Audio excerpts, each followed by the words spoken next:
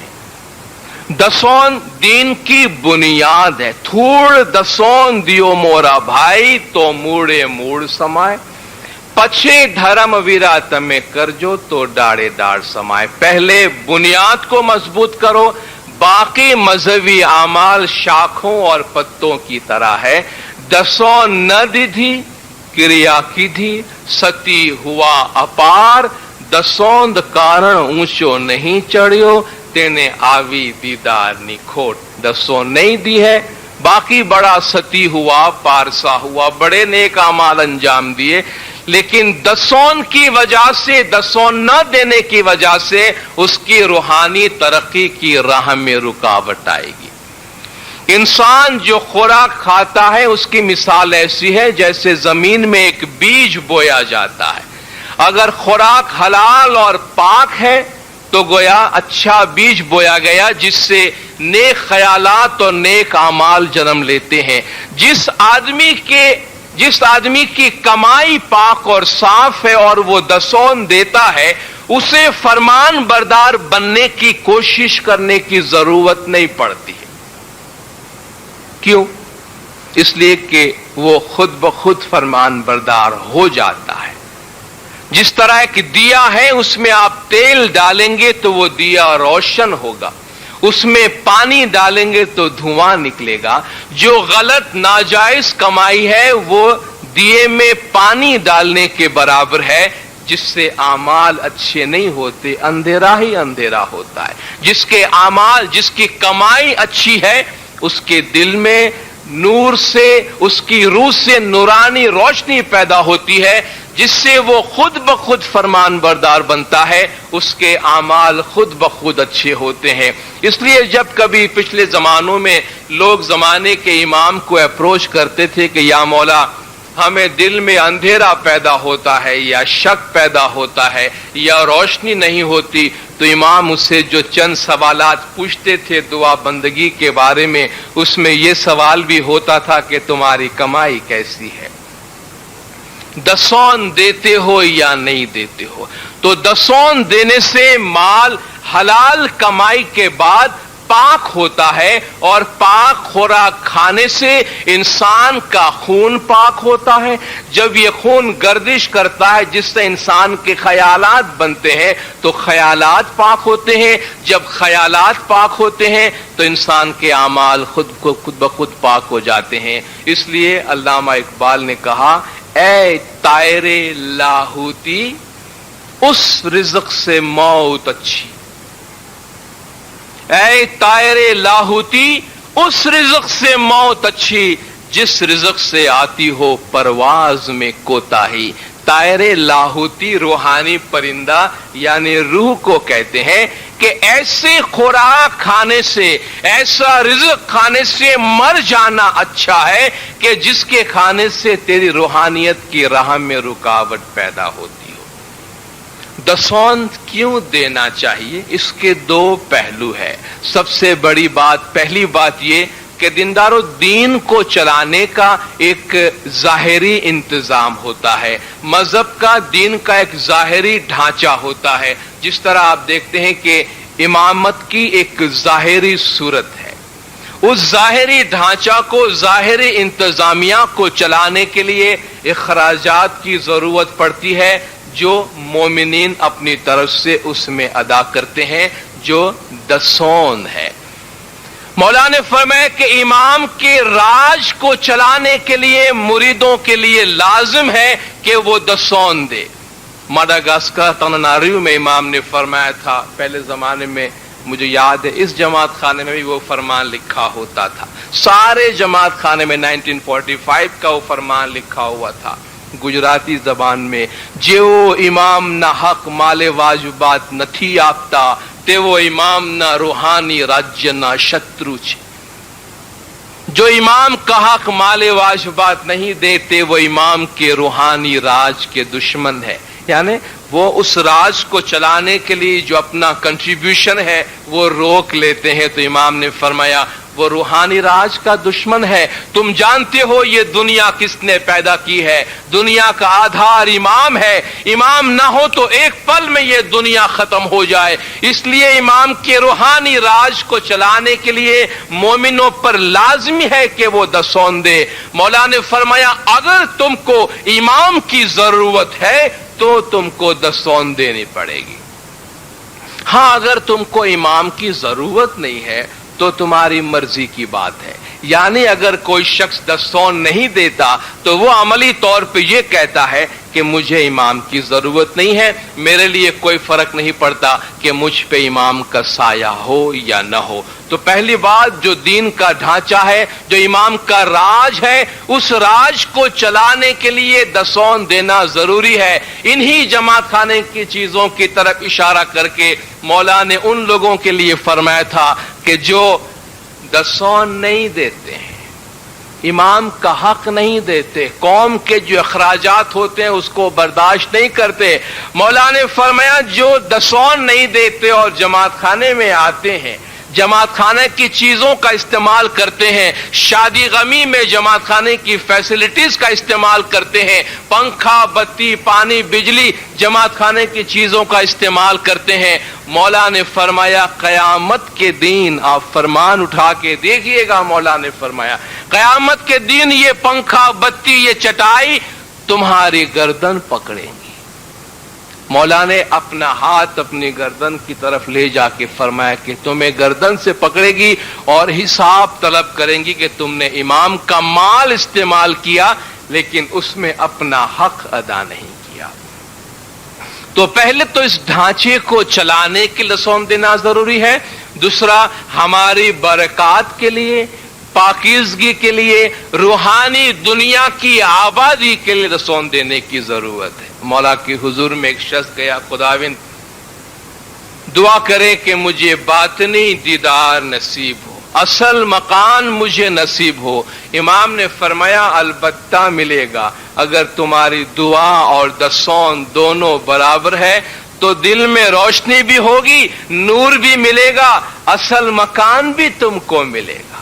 مولا نے دکھ کا علاج بتایا، بہت سے لوگ جو کہتے ہیں بھی پریشان ہے، دکھی ہے، امام نے فرمایا دیکھو آپ ہمارے پاس آتے ہیں اور شکایت کرتے ہیں خداوند دکھ ہے دکھ ہے، ہم آپ کو دکھ کا علاج بتاتے ہیں کہ آپ دسوند دیں، آپ دسوند دیں، اس میں آپ کے لیے آبادی ہے۔ کسانوں کی ملاقات میں ایک دفعہ مولا گئے، کھیڑوت کی ملاقات تھی، مولا نے پوچھا تم میں سے کتنے لوگ قرض دار ہیں؟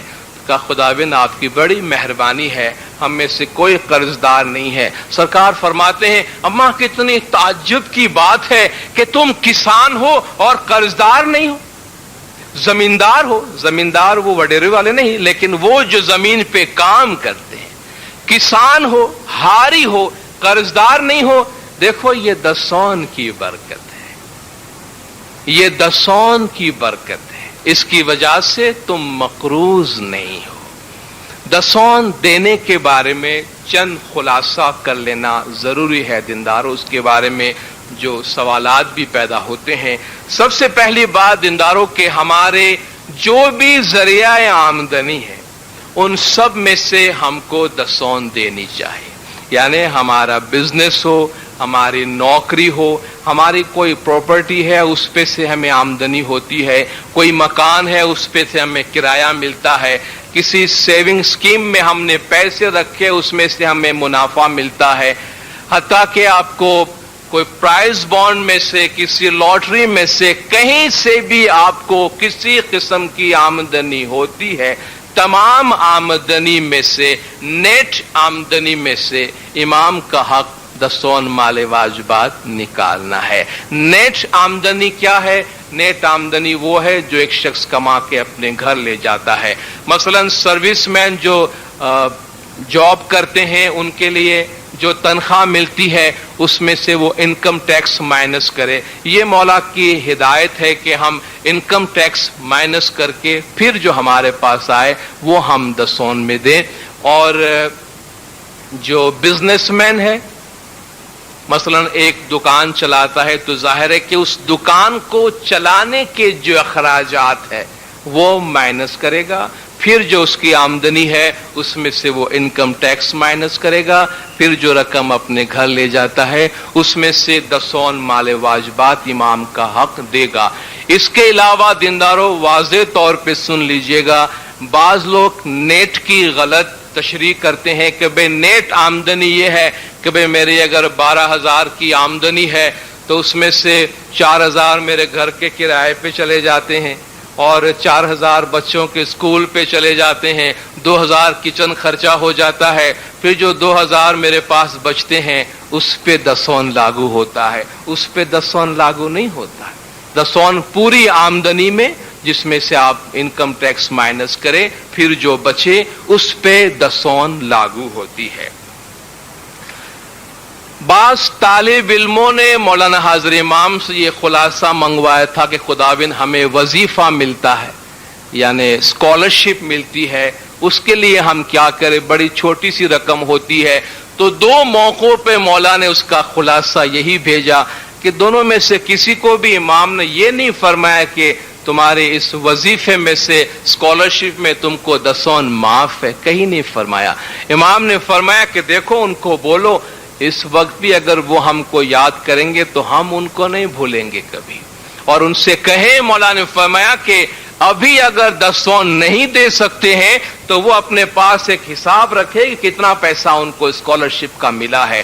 جب وہ اپنی آمدنی شروع کرے، کاروبار شروع کرے، کمانا شروع کرے تو ان پیسوں کا دسون ضرور دے دے، کیونکہ یہ ہمارے اپنے حق میں بھلائی کے لیے ہے۔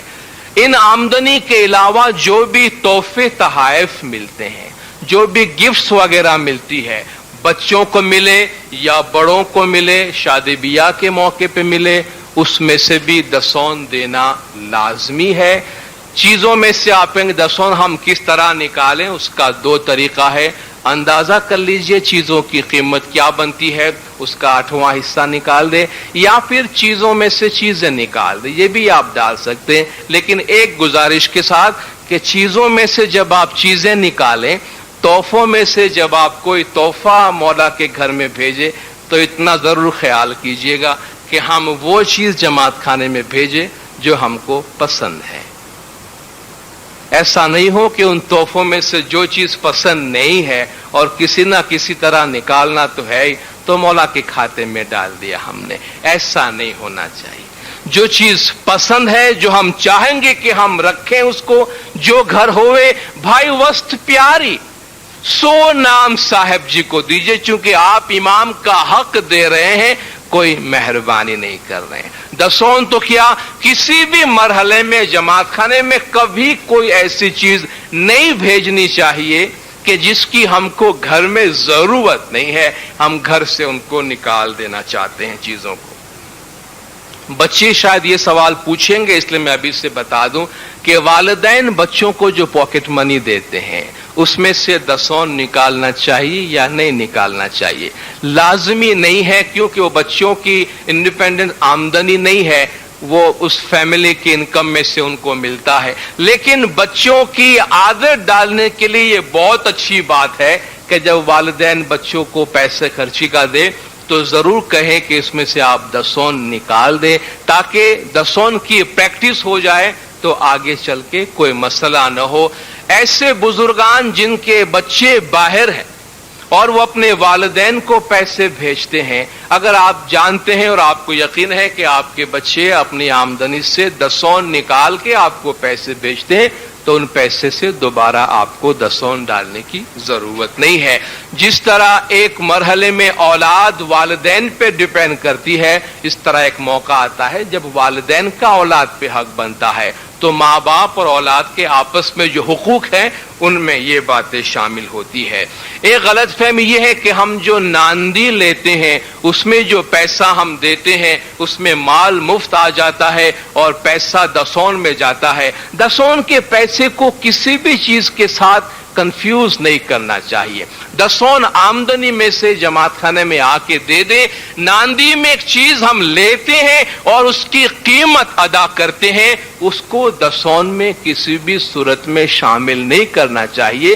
البتہ ہم جماعت میں دوسرے جو بھی پیسے نذرانے کے طور پہ ڈالتے ہیں ان میں ہماری یہ نیت ہو سکتی ہے کہ یا مولا اگر میرے دسون میں کہیں بھی کوئی خامی ہے تو دعا میں یا چھانٹے میں یا آب شفا کے وقت جو بھی پیسہ ڈالے اس میں ہم یہ نیت کر سکتے ہیں کہ یا مولا یہاں تو ایک پیسہ قبول کرنا، باقی اگر دسون میں کہیں کمی یا خامی ہے تو اس میں قبول کر کے ہمارے بھول چک کو یا مولا تو معاف کر دینا. بعض لوگ کہتے ہیں ہمارے پہ بڑا قرض ہے، ہم قرض دار ہیں، ہم دسون دے یا نہ دے، پہلے قرض ادا کریں یا پہلے دسون دے. دیندارو، اگر ہم کسی سے قرضہ لیتے ہیں اپنے کام کے واسطے تو کیا ہم یہ سمجھتے ہیں کہ امام بندھا ہوا ہے کہ وہ اپنے پیسے میں سے ہمارا قرض بھرے گا؟ ہم اپنے قرض جو ہم نے لوگوں سے لیے وہ امام کے پیسے سے بھریں گے؟ بلکہ ایک پہلی بات تو مقروض ہونا اچھی بات نہیں ہے، قرض لینا اچھی بات نہیں ہے، اس سے برکت کم ہو جاتی ہے.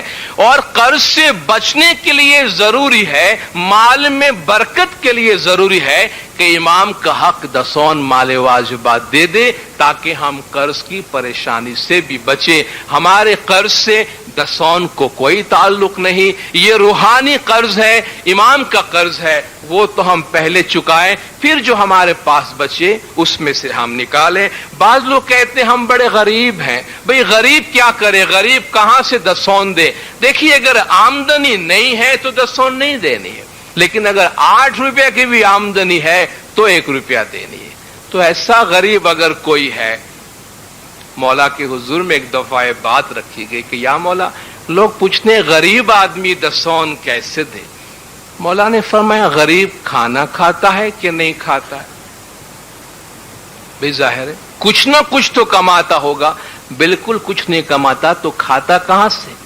کسی نے کھلایا ہوگا. اگر کسی نے کھلایا ہے اس کو تو اس میں سے بھی روٹی کا ایک ٹکڑا امام کا حق ضرور نکال. تو مولا نے پوچھا کہ وہ کھاتا ہے کہ نہیں کھاتا؟ کہ خدا بن کھانا تو کھاتا ہے. کتنی مرتبہ کھانا کھاتا ہے؟ 3 مرتبہ کھاتا ہے. کہاں خدا بن 3 مرتبہ کھاتا ہوگا. کتنا لقمہ کھاتا ہے 3 دفعہ میں؟ 40 لقمہ کھاتا ہوگا. ہاں خدا بن 40 لقمہ تو کھاتا ہوگا.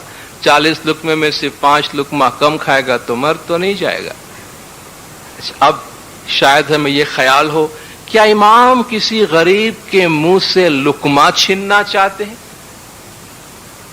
اگر آپ کا بچہ راستے میں جا کر کوئی گندی چیز اٹھا کر یا کوئلہ اٹھا کر یا انگارہ اٹھا کے اپنے منہ میں ڈالے تو کیا اپنے بچے کو آپ پیار کریں گے؟ بیٹا کھاؤ کوئی بات نہیں میں بیٹھا ہوں فکر نہیں کر.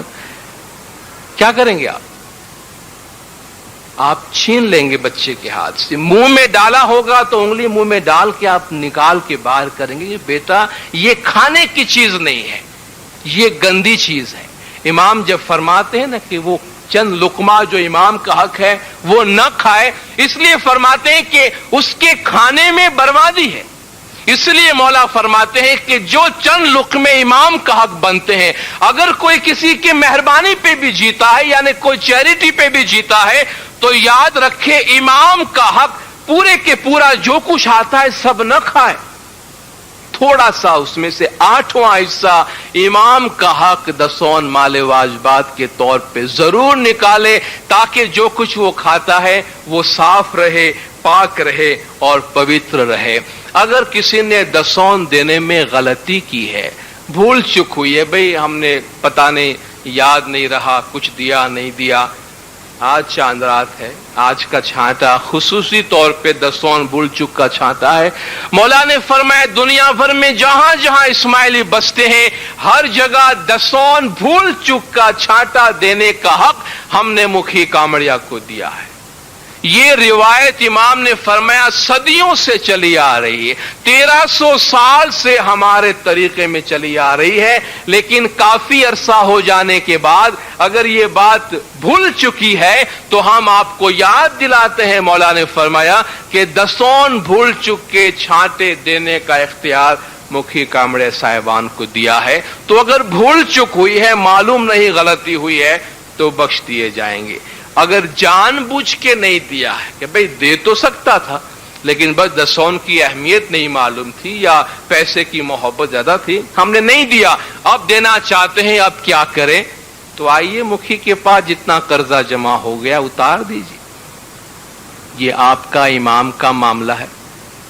امام کا اگر فرض نہیں کرتا ہے آدمی تو وہ قرض کی صورت میں جمع ہو جاتا ہے. لیکن اگر ایسی کوئی صورتحال ہے تو بھی آپ مکھی کامڑے صاحبان کے پاس آ کر اپنی دل کی بات کر سکتے ہیں. ان کے پاس ذرائع موجود ہے, یہاں امام کا امر موجود ہے, یہاں بڑے بڑے گناہ بخش دیے جاتے ہیں. تو دسون مال واجبات دینداروں ہمارے طریقے کی بنیاد ہے. میں چند ایک پارٹ گنان شریف کا آپ کے سامنے پیش کرنا چاہتا ہوں جس میں پیروں نے کس طرح دسون کی بات کی ہے. آچھا ماہیں تھی آچھے رو دیجئے, اے وہ خالی تے رنگ مراچو, یعنی پاک کمائی میں سے تم دسون مال واجبات دو. دھرم کرتا آڑش نہ کیجئے, پاک دان گرمکھے دیجئے. گرنر نے تمہیں ایک کری جانو, حلال کماوی نے دسون دج آلو. پارکو لئی جو تمہیں ہم نے دیشو, تو تینوں بھار تم سر لیشو. پارکو لئی جو تمہیں ہم نے دیشو, تو تینوں بھار تم سر لیسو. کسی کا لے کے اگر تم ہمیں دو گے تو ہم ذمہ دار نہیں ہیں, تم ذمہ دار ہو. تمہاری کریا دھرم ماہے تی آلو, نہیں تو تیاں ہمارو چھیڑو نہیں جالو. اپنے اعمال اپنی کمائی میں سے ہمیں دینا. 20 نخنوں والو چھے ہم نے, تے ماہتی سکھ تھا سے تم نے. کتنی اچھی مثال دی ہے. 20 ناخن کی کمائی ہمیں پیاری ہے, یعنی تمہارے ہاتھ کے 5 اور 5 10 ناخن اور تمہارے پیر کے 5 اور 5 10 ناخن, یعنی تمہارے ہاتھ اور پیر جب محنت کرے اس 20 ناخن کی کمائی جب تم ہمیں لا کے دو گے تو ہمیں بہت پیاری لگے گی. یعنی حق حلال پاک اور پوتر کمائی میں سے. اے ویرا بھائی پارکو لینے امنے دیشو, تو آگر پھل کیا تھی لیشو. دوسروں کا دو گے تو پھل نہیں ملے گا. اے ویرا بھائی میلو مال جو دسون دیشو, تینوں پاپ تم سر لیشو. میلو مال یعنی میلا مال, گندا مال, گندی کمائی, ناجائز کمائی. صاف صاف الفاظ میں کہہ دیا, جو میلا مال ہمیں دو گے, گندا پیسہ ہم کو دو گے, تو اس کا پاپ تمہارے سر پہ رہے گا, اس کے ہم ذمہ دار نہیں ہیں. دینداروں اب کچھ باتیں اور ہم آگے کرتے ہیں. دسون کے بعد ہمارے پیروں نے جماعت میں جو طریقے ہم کو بتائے دینداروں, اس میں سے ایک طریقہ یہ ہے کہ یہ مولا کا گھر, برکت کا گھر ہے, جہاں ہم صبح شام حاضر ہوتے ہیں.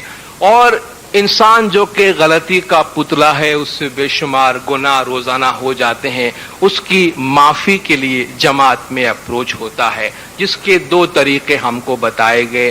پہلا طریقہ جو دعا کرانے کا ہے اور دوسرا جو چھانٹا لینے کا ہے۔ جب ہم جماعت میں آتے ہیں، پیر نے فرمایا کہ گتمائے جئی توبہ توبہ پکارو پوتانا گناہنی بخشامنی کراؤ۔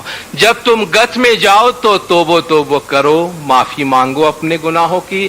اور گنان میں بتایا گیا کہ جے کوئی گتمائے کراوے دعا، نظریں مکھی کو دیکھے جو سوا، اور مکھی اس کے سامو جو جوئے، پھل دعا کیرا پورا جو ہوئے۔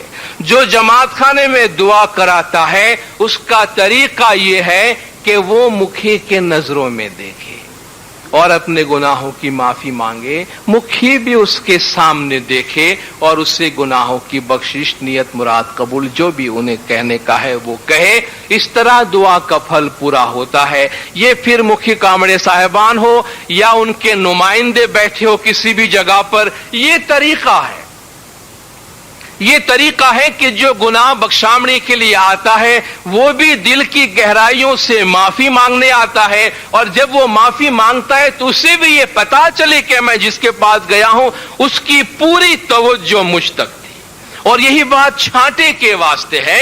پیروں نے ہمیں گنانوں میں اس کا طریقہ بتایا کہ جماعت میں جاؤ، گت فرمانے مہادن اترے، یعنی گت فرمانے پاتک جائے، گت فرمانے چھانٹو نہ کھاویے، تیماہے گد گنگا نو سنان جتھائے۔ جماعت میں جاؤ تو تل دھرم نے ہستی پاپ، سوہی گت اتارے، گتنا کہیا تے نرجی مانے، تے مہادن ماں نہیں پوچھائے۔ یعنی ایک رائی کے دانے جتنا دھرم ہو اور ہاتھی جتنا پاپ ہو تو گت میں اتر جاتا ہے، جماعت میں وہ گناہ وہ پاپ اتر جاتا ہے۔ اور طریقہ یہ بتایا گیا کہ ہم چھانٹا لینے کے لیے جائیں، ہاتھ جوڑ کے جب اپروچ کریں۔ عام طور پہ لوگ جو کمنٹس دیتے ہیں وہ یہ کہ لوگوں کی یہ تمنا ہوتی ہے، یہ خواہش ہوتی ہے کہ جو چھانٹا لینے جاتا ہے وہ چاہتا ہے کہ بھئی میں آج مہینے میں ایک دفعہ جماعت خانے آیا ہوں، یا آج مجھے موقع ملا ہے چھانٹا لینے کا، تو وہ دل کھول کے معافی مانگنے آتا ہے۔ اس کی تمنا اور توقع یہ ہے کہ اس کو اس طرح جواب دیا جائے جس طرح کہ وہ خود اپروچ کرتا ہے۔ اور امام زمان کی طرف سے جو بھی نمائندے بیٹھے ہیں، جنہیں امر دیا گیا ہے، جنہیں فرمان دیا گیا ہے، ان کی طرف سے انہیں گناہوں کی معافی دی جاتی ہے۔ یہ ہماری جماعت میں امام کی طرف سے فیسلٹی رکھی گئی ہے کہ مومن کسی بھی مرحلے میں یہ محسوس کرتا ہے کہ گناہوں کی وجہ سے اس کا دل داغدار ہوا، اس کی روح داغدار ہوئی ہے، تو وہ معافی کے لیے جماعت میں آتا ہے اور اس کو بخش دیا جاتا ہے، معاف کیا جاتا ہے۔ جماعت میں ہمارے پیروں کی تعلیمات کے مطابق جو ایک اور نعمت اور ایک اور رحمت ہے جو آج ہم کو نظر آتی ہے، اور یہ مناسب اور معقول ہے کہ آج اور کل 2 دن اس کے بارے میں ہم بات کرنا چاہیں تو کریں، وہ گھٹ پاٹ کی سیریمنی ہے۔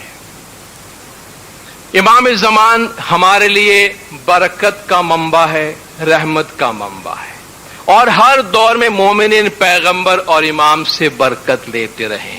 ہمارے پیروں نے جب ہم کو جماعت خانہ بنا کے دیا تو برکت کے حصول کا ایک طریقہ یہ دیا کہ انہوں نے ہمیں گھٹ پاٹ کی سیریمنی دی۔ اس گھٹ پاٹ کو گنان میں کڑش بھی کہا گیا ہے۔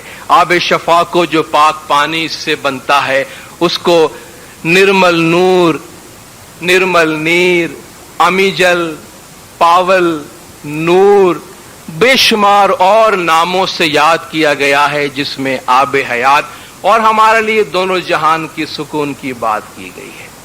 پیروں نے جو طریقہ ہم کو گھٹ پاٹ کا بنا کے دیا، اس دور میں اس کا طریقہ یہ تھا، پیر جس طرح گنان میں فرماتے ہیں کہ جی نر پاؤں دھرے تیاں تھی خاک جلائیے، تینا فرمان تھکی گوڑی کری جی۔ اس زمانے کا طریقہ یہ تھا کہ نر پاؤں دھرے، مرشد کامل امام جہاں پاؤں رکھے، تینو خاک جلائیے، اس سے مٹی اٹھا لو، خاک اٹھا لو، تینو فرمان تھکی گوڑی کریجیے، فرمان کے مطابق اس کی گولیاں بناؤ۔ اے جی تیرے خاک نو نور جب پیجے، جب آپ پیتے ہیں تو وہ نور ہو جاتا ہے. تیرے خاک نو نور جب پیجے، تے پیدھا ونا پاپ نہ جائے. اس خاک کا نور پیو، اس کو پیے بغیر تمہارا پاپ نہیں جائے گا. نیم نام دیا گیا اس کو، نیم نشانی نور نے. یہ جو نیم ہے، گھٹ پاٹ ہے، یہ نور کی علامت ہے، نور کی نشانی ہے. اور اس کے ساتھ ساتھ دینداروں ایک اور چیز آپ کو نظر آتی ہے اسی پاٹ کے اوپر رکھی ہوئی، ایک میٹھی سی چیز، سکرت. سکرت ہم یہاں جرے کے طور پہ لیتے ہیں، لیکن آپ نے دیکھا کہ جب ہم دعائیں مانگتے ہیں یا مفتی صاحب جب دعا مانگتے ہیں تو اس میں ایک دعا ہوتی ہے، یا مولا گج جماعت کو دسون سکرت میں پورا رکھنا. وہاں تو دسون کے ساتھ سکرت کا ذکر ہوا، یہاں سکرت حلوے کے طور پہ ہم کو دی جاتی ہے. گھٹ پاٹ کے ساتھ اس کا کیا ریلیشن ہے، دسون کے ساتھ اس کا کیا ریلیشن ہے؟ دیندارو، سکرت جو ہمارے گنان میں استعمال ہوا ہے، دو معنی میں استعمال ہوا. پہلا مطلب نیک اعمال کے سوک کرتویہ، یعنی نیک اعمال. آگے خداوند پوچھیں گے تم میں کیسی سکرت لے آیا، آگے خدا پوچھے گا تم کیسے نیک اعمال کر کے لائے ہو. ایک سکرت یہ ہے. دوسری سکرت یہ ہے جس میں 5 چیزیں ڈالی جاتی ہے. جی کھیر، کھان، گرت، امرت، بھوجن، اے لاوی سار. یہ 5 وستو بھیڑی کری بھائی تینوں کر جو تھا. کھیر یعنی دودھ، کھانڈ یعنی شکر، گرت یعنی گھی، امرت یعنی آب شفا، اور بھوجن یعنی آٹا، کھانے کی چیز. ان 5 چیزوں کو جمع کر کے ایک تھال بنانا اور یہ تھال امام کو آفر کرنا. ہمارے گنانوں کی تعلیمات کے مطابق دینداروں، ماضی کے زمانے میں، ماضی کے جگوں میں ہاتھی، گھوڑا، گائے اور بکرے کی جو قربانی دی جاتی تھی، اس کے مقابلے میں پیروں نے فرمایا آج کل یگ میں، آج کے زمانے میں ست پنتھ کی جو قربانی ہم تم کو بتاتے ہیں وہ یہ ہے کہ تم کھیر، کھان، گرت، امرت، بھوجن کا تھال پیش کرو، جس سے مراد یہ ہے کہ تم 5 اچھائیاں امام کو پیش کرتے ہو اور 5 برائیوں سے دور رہنے کا وعدہ کرتے ہو. جس طرح خدا نے ہم کو 5 حواس دیے ہیں، دیکھنا ہے، سننا ہے، چکھنا ہے، سونگھنا ہے اور ہاتھ لگانا ہے. یہ جو 5 ہمارے سینسز ہے، جس طرح ان 5 خوبیاں جب انسان کے جسم میں موجود ہو تو اس کا جسم مکمل ہوتا ہے. اس میں سے کسی بھی ایک چیز میں خامی ہو تو جسم اپاہج یا ناقص ہوتا ہے.